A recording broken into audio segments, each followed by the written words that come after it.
I'm Kevin Femi, Taylor Vinters Commercial Real Estate Associate. I'm here with Matt. We've just had a Zebra Project, and Matt is of JLL, so I'll quickly let Matt introduce himself. Yeah, Matt Swash from JLL. So I work in our tenant representation team, primarily working with US companies who are moving or relocating within London.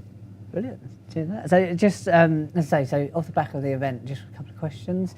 Don't mind, predominantly around the office space and millennials in the office space. Obviously we hear the term millennials thrown around. Whether it actually means anything in terms of what landlords and businesses are looking to do with office space would be interesting to hear your thoughts. So I've got a couple of questions. So I think my first question is, do millennials' preferences in the workplace mean that the traditional office space is dead, or alternatively, are we seeing landlords and businesses looking at different ways to occupy and offer space to win with millennials? Yeah, definitely. I mean, I think naturally, I think millennials and the changing way in which they're working, and people are working, and which is ultimately, I think, being driven by technology, because the occupier is changing how they're seeing their day-to-day working life. Landlords are having to react to it.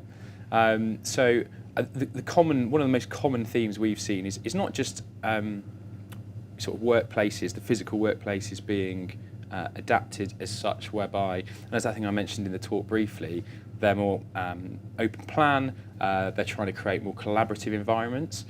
So we're seeing a lot of that, and I would say that's sector across a wide array of sectors. I don't think that's just a tech businesses have got beanbags. It's now, property, as I said earlier, legal. We're all changing the way we're working. I think, as I say, how are landlords adapting? I think the buildings that they're creating, so the actual original, I suppose, fabric that they're creating, is more conducive to again collaboration. But what they're doing is showers, cycle storage, to more communal spaces, exactly. Giving up lettable space for communal spaces. And I think that's interesting, because I think one of the things I've certainly seen from a tenant perspective is kind of, I think when we have this chat about millennials, and we were talking earlier, one of the points that I find interesting is that there's often this misconception that, I mean, what do millennials value? And I think a lot of businesses, and you kind of go to these office spaces for tech companies, but not necessarily just tech companies, kind of up and coming companies and well-established companies, where they seem to go through phases where they've been trying to offer different aspects, more communal space, and for example, you might see pool tables. But I wonder, actually, in your experience, I mean, are landlords and businesses getting that balance right between what they perceive millennials value and what millennials actually value? So, for example, we were having a chat earlier about, I mean, is agile working, for example, more important than a pool table? And is communal space more important than a kind of having an office pool table, for example? I think it comes back to how people live and how they want to work. So I don't think having a pool table there is great. Because if someone wants to take 20 minutes to get away from their desk and they want to play pool, fine. But I think it's more about creating an environment where people have the option to work differently. So we're sat here, hypothetically this could be an internal meeting. It doesn't need to be in a cellularized corner office, a corner meeting room. I think people, if there's a hammock in one corner, it might not work for certain industries, but someone might sit there, a creative, and they'd rather sit there for half an hour than sit at their desk. So for me, it's about creating options.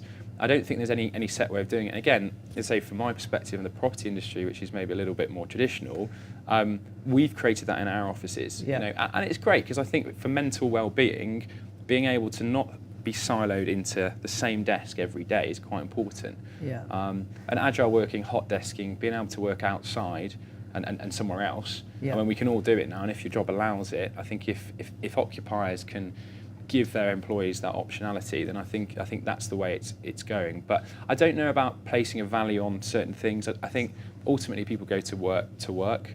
So if there's a mini golf course, they would probably use it for 10 minutes, but they're not going to spend all day there. So I think some of those more, I don't know what you'd call them, sort of nice to haves. Are less important than we all think.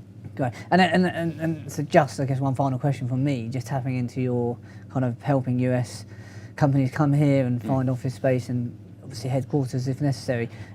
Is there, in your experience, is there a difference between what those companies are looking for as opposed to UK-based companies, or is it very much a case that it's standard across the board, every company is different, although what US companies are looking for could be the same or could be different as UK, but there's not a clear distinction between each of them? No, I think interesting. I think that I'd say the main difference between the UK and the US in terms of their space desires is the space that they think they need.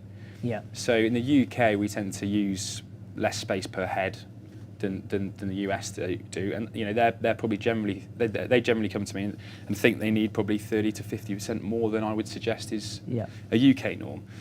So I'd say that's the general main difference. I suppose in terms of material things, no, I think they're trying to work in a similar way. But ironically, I'd probably say out of the US or let's say even European companies, European way of working is actually slightly further ahead than the US. Okay, and I worked in the US last year for a few months and saw how JLL's user space there. Yeah. I mean, they have a lot more space and it's a lot quieter. Whereas the UK, we tend to take a more collaborative approach, which it depends which way you want it. And as I say, I think that then comes back to the optionality piece for employees, because there are going to be times where you and I will be sat in an office and think, I've got 2 hours here, I need to get this work done. You don't want to be sat next to the pool table. No. We want to be probably in a quiet booth for 2 hours. Yeah. So I think it just comes down to, again, creating these different environments, really. Great, thank you very much. I think that's really interesting. So I think the key takeaway from that is optionality. Yeah. It seems to me that obviously you guys are striking that right with your clients. Well, I hope so. Yeah.